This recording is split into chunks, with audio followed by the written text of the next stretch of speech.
Welcome to the Creative Blood podcast. Today's episode features multidisciplinary artist and now entrepreneur Quentin Jones. Quentin has made her mark with brands across fashion, art, entertainment and advertising as a filmmaker, artist and photographer renowned for her distinctive graphic style that seamlessly blends fine art, film, animation, collage and text. We sat down together here in London as she's just launched her own brand, House of Quentin Jones, where what began as paper and film now includes ceramics, textiles and domestic objects, blurring the boundaries between fine art and daily life. We're digging into everything from creative identity, Quentin's experience working with producers, what it's been like working on film and photography projects to date, right up to the here and now, where she's reached a moment of reckoning and asked herself not just what's next, but what do I actually want to build? Quentin. Yes. Welcome. How are you doing? Good. Wicked. I think it's so exciting and a really relevant time to be starting something new, like a new injection of energy. Yeah. First of all, genuinely congrats. There's such a massive journey to what gets you to this point.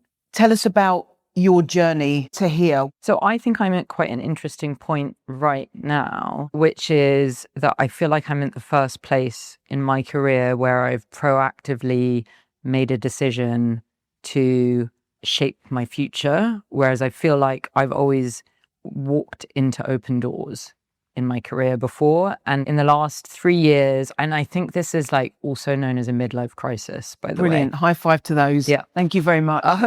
Okay. So I think I, got to the sort of, where have I come from? Where am I going? Yeah. So I think I came to that reckoning point and I was like, well, I've made some great films. I've worked with some great people. It's all going great.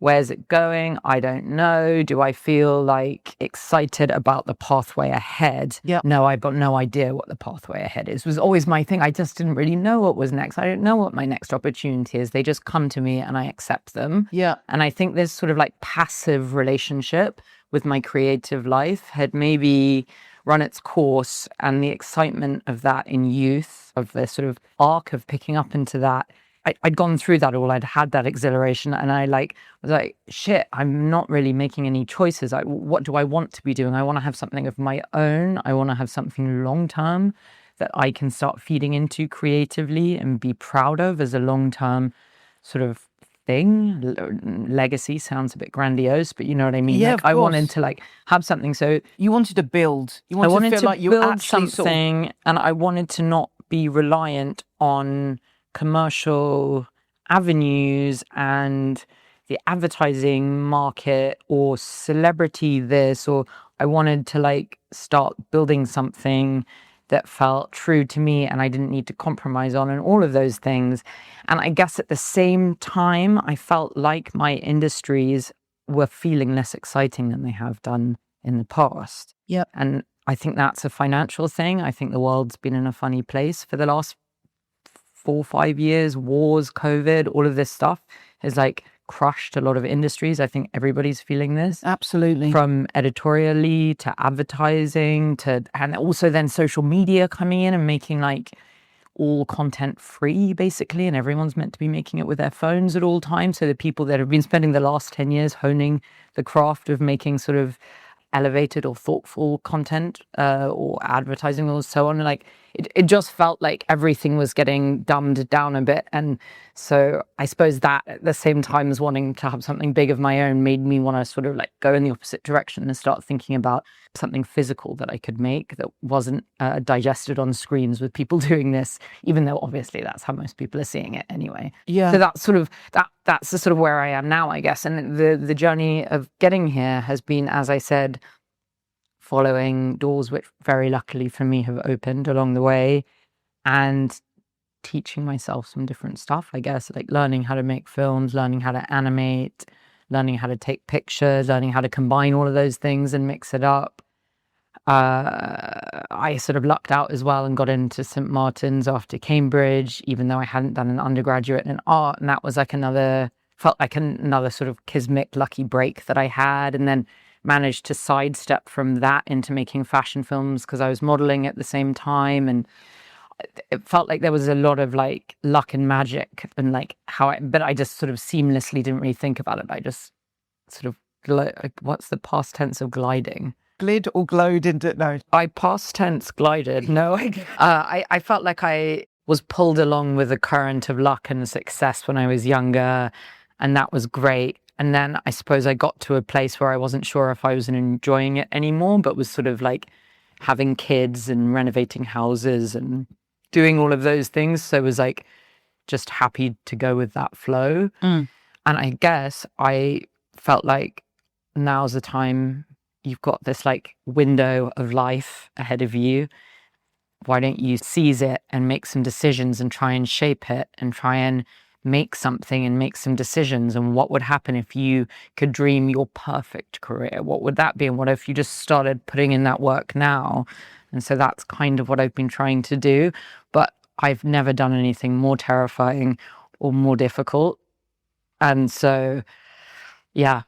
And I'm at quite like the sort of like just having popped over the edge and like having launched it moment right now. So this is like a interesting time to be talking about this. Incredible. And it's, you know, how do I say this without sounding incredibly patronizing, but in full wholehearted support of the importance of doing that and building something for yourself with an industry that's so about taking you where it wants to take you. Yeah. And I think that's naturally how a lot of artists sort of move and glide through there and navigate their career, because like you say, you sort of go from one job to another, or there's a sort of a natural progression. But if you decide to rewrite those rules for yourself and sort of take yourself out of that system, what can it look like? Yeah. I mean, I always kind of had this thought that I shouldn't bite the hand that feeds me. No, bite it. Yeah. We should always bite it. For the right reason, though. Yes. But I guess I'd always felt that I didn't want to take time out from making films and doing what I was doing because it would like affect the success and the flow of those things. But I think in the last 3 years, the hand that was feeding wasn't so good anymore. It was like the projects weren't as interesting. Apart from some of them were very the projects, like it felt like it was like less of an exciting landscape. So like, fuck it. So I sort of in kamikaze mode was just like, I'm just going to do this thing. And you know what? I'm going to make the most interesting films I've ever made for this brand. I'm going to I don't want to stop doing any of those things. I want to keep being the previous version of myself, but just with this thing where I can like put energy in. But I don't want to stop making films for other people as well. Yeah, I want to keep up both practices and both things. Yeah. Where does that come from? Did you grow up in an entrepreneurial family? Not really. My dad's an architect. My parents are both architects. My dad, you know, has had incredible success in his life, and that was always very inspiring to see, and inspiring to see how hard he's worked. But I just think there are these moments in life where you realize that you're really you're here alone, and you've got to make your own luck and your own success, and you can't rely on different streams and avenues to support you if you're not supporting yourself or doing stuff for yourself.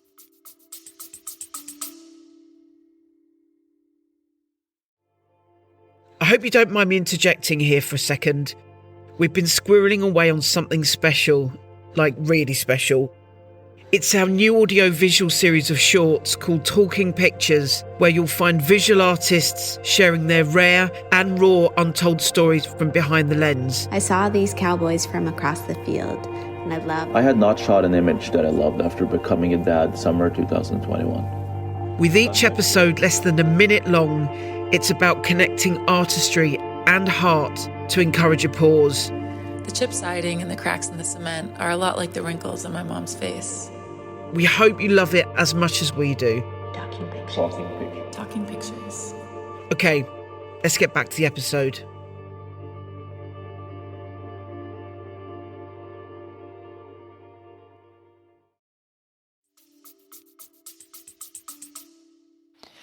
May I ask, When was the last time that you felt truly excited about a commercial project? I've got to say, I get pretty excited about most projects that I take on. I really try and give a bit of myself and really go deep into them. Is there one that jumps out? If you were to sort of hone in on one, or what was it about a project? I've got to say, I've always loved the projects best that I've just done by myself. Right.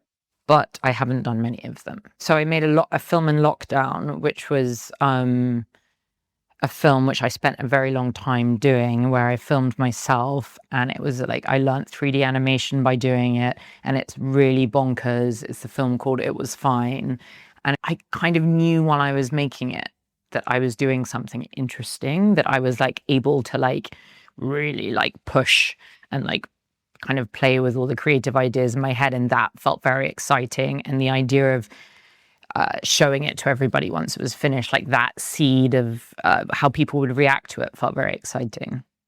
So, because obviously you're, like we said, multidisciplinary, so you're working with collage, 3D animation, hand sculpted, hand printed, photography.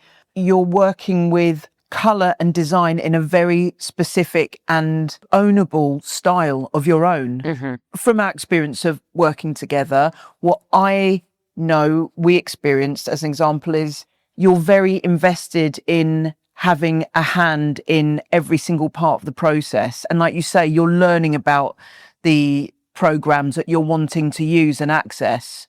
Yeah. Where does that come from? I think it comes from this like base belief that I'm always making art rather than commerce at the other end of the thing, right? So, and I think a lot of like, for instance, a lot of my agents have found this frustrating about me. They're like, for God's sake, Quentin, it's just an ad. And I'm like, do you know what I mean? Whereas for me, I'm like, Red flag? Yeah. No. I'm like fully like everything that I commit myself to, it's like part of my art. It doesn't make it very easy also to sometimes take on certain types of projects, because I like really like to be in there doing everything. But no, there are some projects where I just like let a post house get on with it. So I read that you haven't come from assisting, which would in photography, for example, be, some may say, a natural route into the industry. So first of all, I guess I started making films by taking pictures, which is the strange thing, because I started making stop motion films, and I was just making them with my little Leica in my bedroom, and I was making the collage move and just taking pictures of collage in motion. And that somehow like sidestepped into making fashion film, which I was still making by taking hundreds of pictures. I mean, not hundreds, thousands of pictures, and linking them all together of models moving and so on. So I'd been taking pictures, but it was with the intent for them to become video. Yeah. And I think like not having that pressure of like the polished final picture, it was like frames for videos, allowed me to come into photography and filmmaking without actually having to learn them, because it was almost like I was making it up as I went along, like making up this technique. And I think like there's a bit of that that's been in everything I've done, is not figuring out how to do it properly, because that paralyzes you to have to learn the full craft and the full thing. It's just like, what do I want to make? And like, let's just figure out how I can make it quickly. And I don't know if I'm making it right. And now when I look at my first films that I put out and for brands and stuff, they're quite crude actually. But like, there was something like nice and that like people like liked about that it wasn't as polished and it wasn't perfect. And I think not being a perfectionist and not learning the proper way to take pictures or make films actually has been a bit of a blessing, but it comes with it quite a lot of creative shame and like creative like imposter syndrome and all of these things, because I'm always like, oh shit, should I really be here? I haven't trained properly to do this thing. But I guess it's just like allows me to have a larger like creative vision and like go for stuff. And it's the same with doing this brand stuff. I'm like, well, fuck, I don't know how to set up a business. I don't know this. I don't know Shopify. And I'm like, you can't worry about that. Let's just go. Let's just try. You'll just figure it out as you go along kind of thing.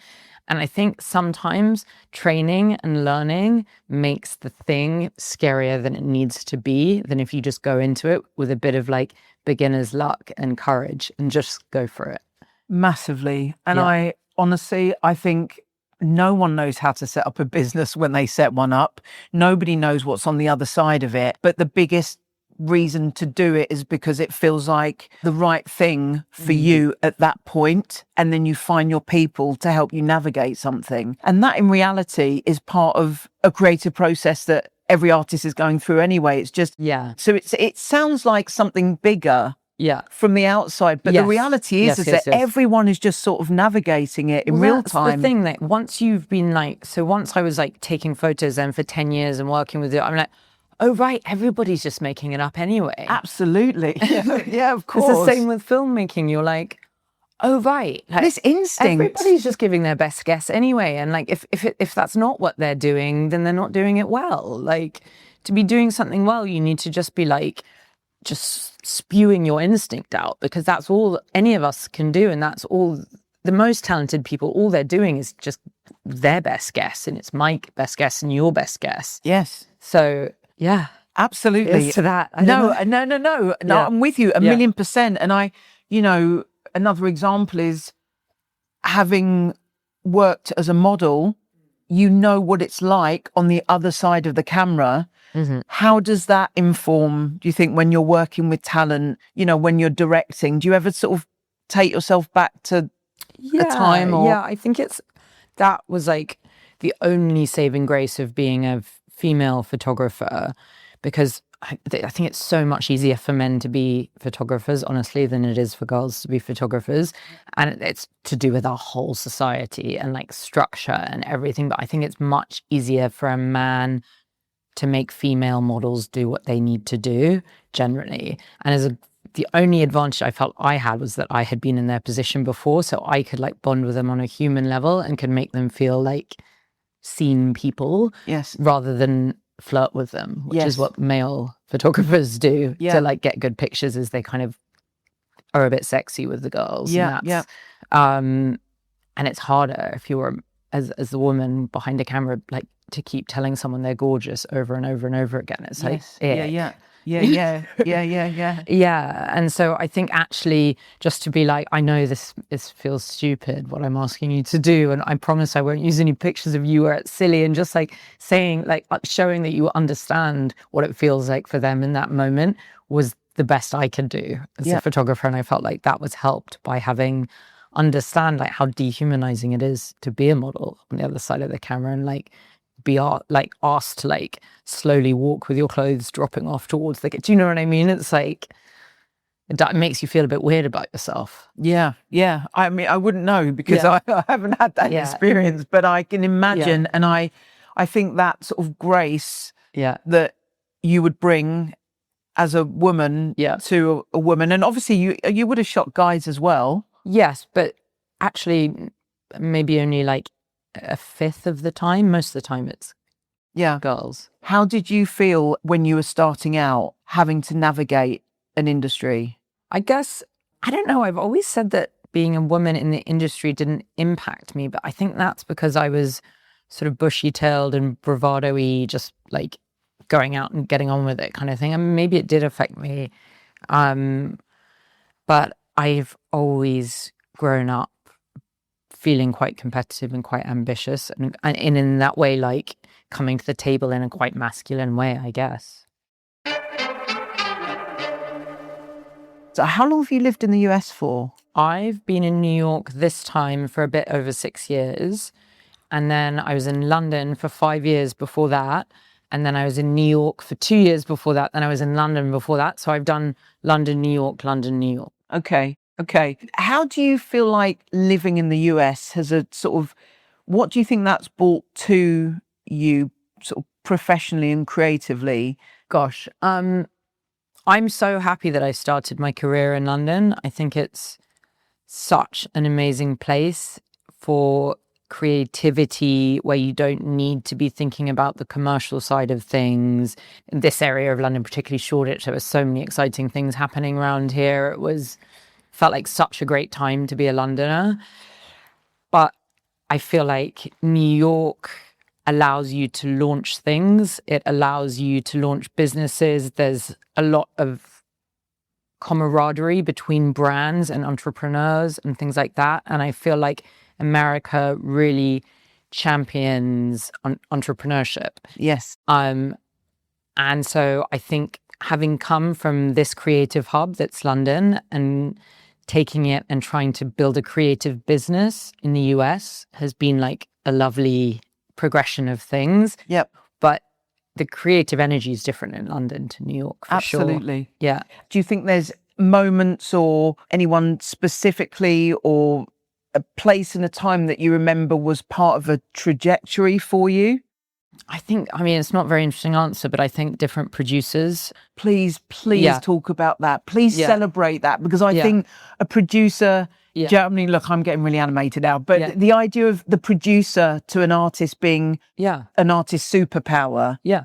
is something that is never spoken about. Yeah, And I yeah, love yeah. that you've genuinely, it sort of, I'm really interested to hear. Yeah.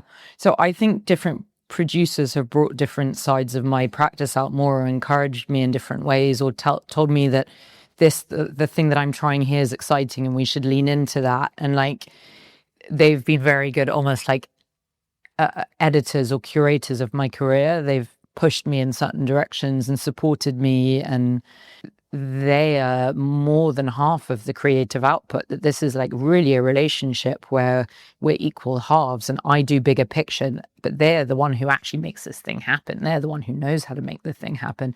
They're who knows how to bring the team in, how to control the day, how to actually make the project is them. So it's very like, and I'm always like, God, I would hate to have their job, and they're like, God, I would hate to have your job. So like, it's a like very sort of, it needs to be a very balanced and sort of simpatico creative relationship between the producer and director or artist. We're very like, you get very close. Yeah, Like, yeah, it's intense. Really, it's Yeah. intense. And I really feel like sometimes you feel like you're in love with your producers. Well, that's Like the whole hope. thing is Yeah. confusing. Yeah, Yeah. that's the hope, because it really is, like you say, it's intense, but it You also travel together as well. You Exactly. eat endless meals together. That's right. get Yeah, you're flights speaking together. sort of late nights. Even it looks later And than so calling partners if you and don't stuff. really respect and like each other, it's Yeah. not going to work, because it's Totally. really hard. Yeah, let's sort of go back to House of Quentin Jones.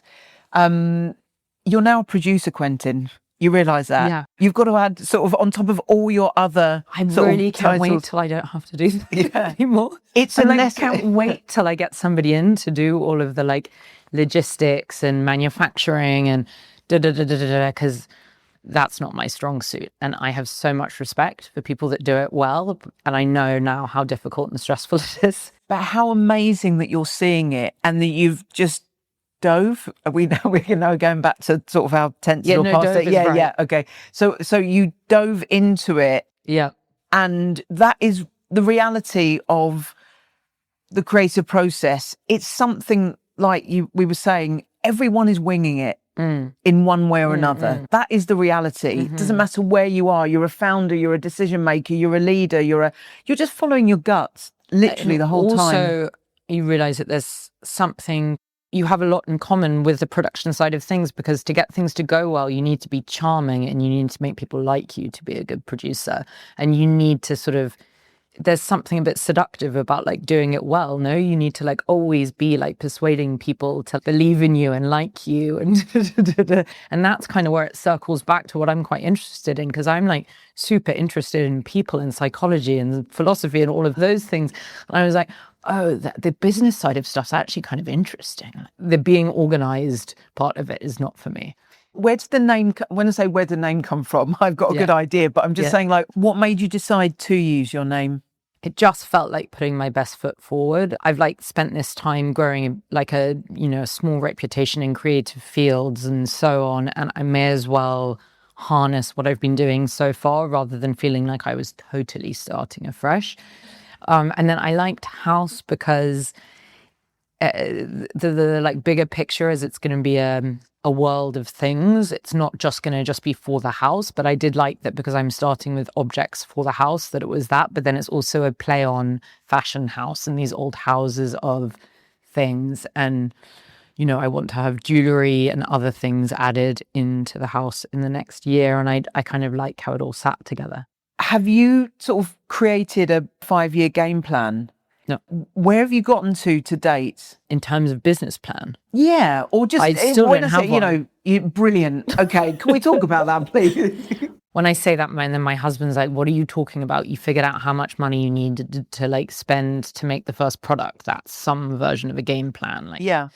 So I think I sort of always underplay my understanding of the business side of things because it feels ridiculous. Don't, because there's so much that goes into it, and you will have considered so much. All I knew is that I could afford to get to the launch stage using money I'd saved from doing commercials in the last few years. And I, had a couple of lucky ads in the last year that would have been good. And I was like, okay, bam, I can produce these things with that money. And then once we get beyond launch point, it needs to do well or I can't keep going. How does it feel to bet on yourself? Gosh, it feels like so many things. It feels quite scary. It feels empowering.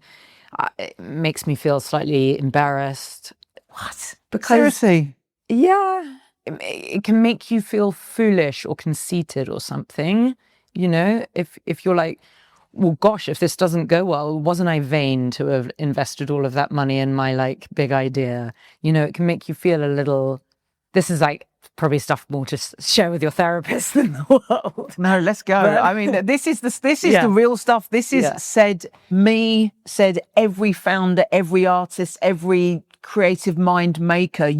If you don't bet on you at a certain point, you run out of bets with others at some stage. And I think to be successful, you need to be able to tolerate all of these mixed emotions that come with backing yourself and putting yourself out there, because it's like it takes a lot to stand up, make something that you had to really spend a long time thinking about what you find beautiful and what, like, you put a piece of yourself out there and you're like, guys, like, world, what do you think? And that's sort of what the exchange is, and it's quite revealing, or like it leaves you feeling slightly raw. Yeah.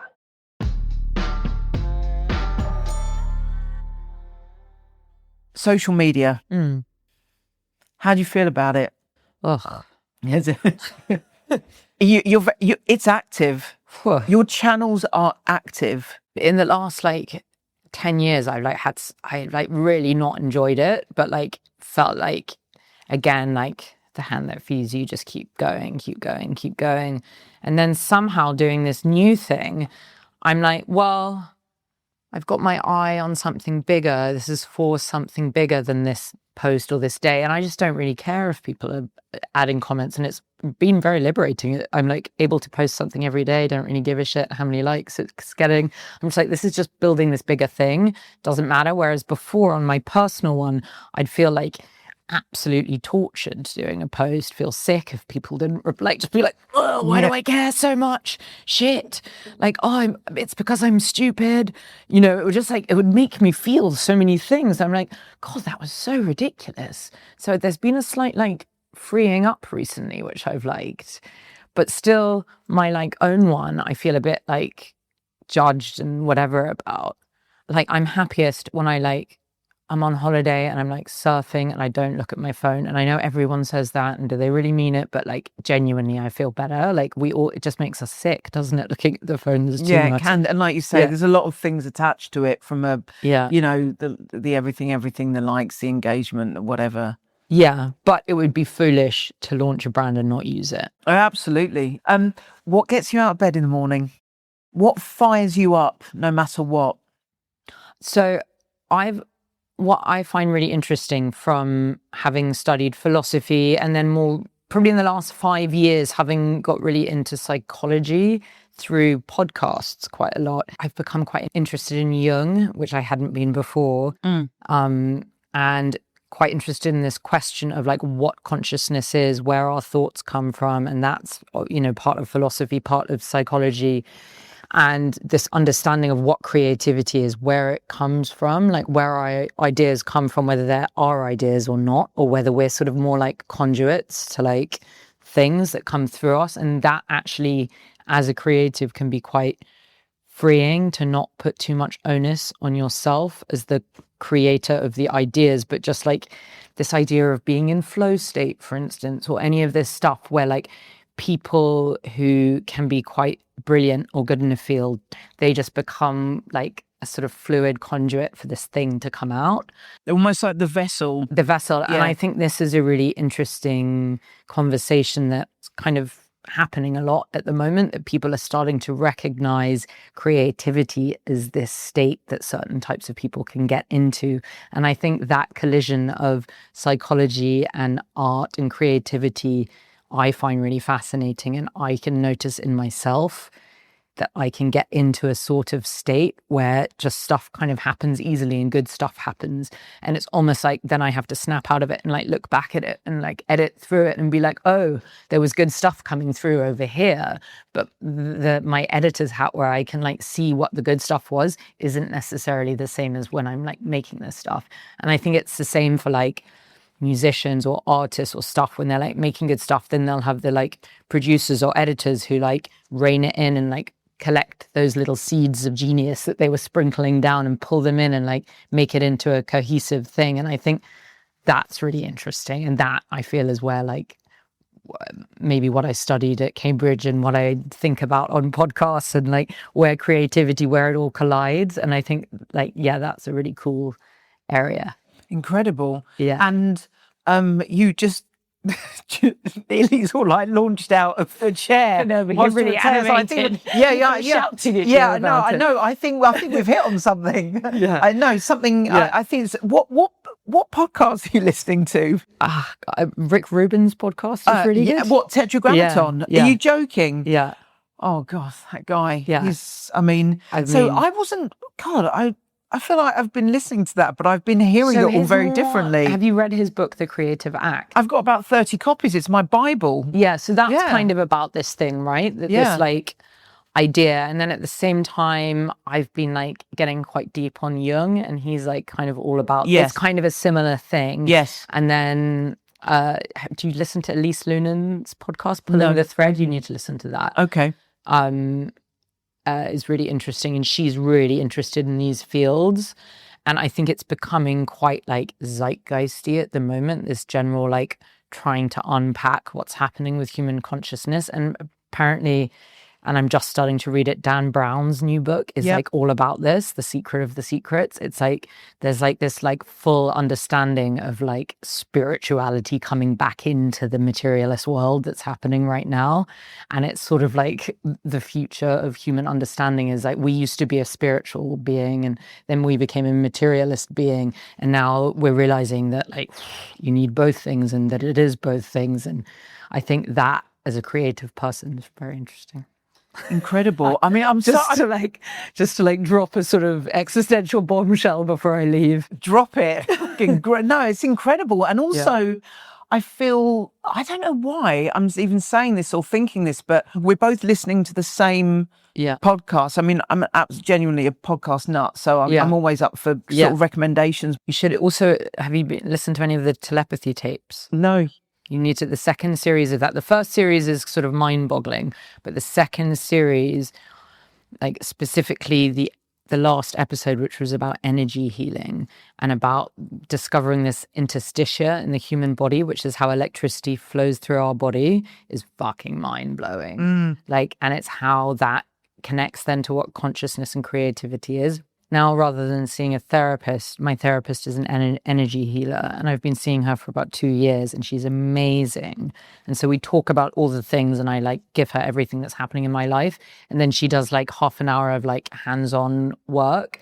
And the craziest thing is the longer you do it and the more you believe in it, you like drop into it as another state that you can get into. And she can like fully free me up creatively. Like if I'm stuck on something, I go in and see her, and then you just like, you come out and you're like, wow. You can like think differently. Do you think if you hadn't have been seeing her, for example, do you think you wouldn't have made this move? She's been my like full support crutch, and like she's been very integral in helping me do this thing. Realise something that you were feeling, or just taking the leap? The whole thing. Wow. Helping me like understand what it should be, helping like, the whole thing. You know, you spoke about fear in relation to bringing this to life, House of Quentin Jones. The fear creeps in, I'm assuming, as it does with us all, because it's just naturally in those sort of much quieter moments, all those sort of little doubts and those voices start saying, you know, whatever they say. But I think having an advocate on the outside that's not connected to the outcome, but that believes in you as a person on a just human level and isn't interested in... Isn't going to profit from the outcome. Exactly. Yeah. How has that played a part for you, having an advocate that wasn't invested in what's on the other side necessarily?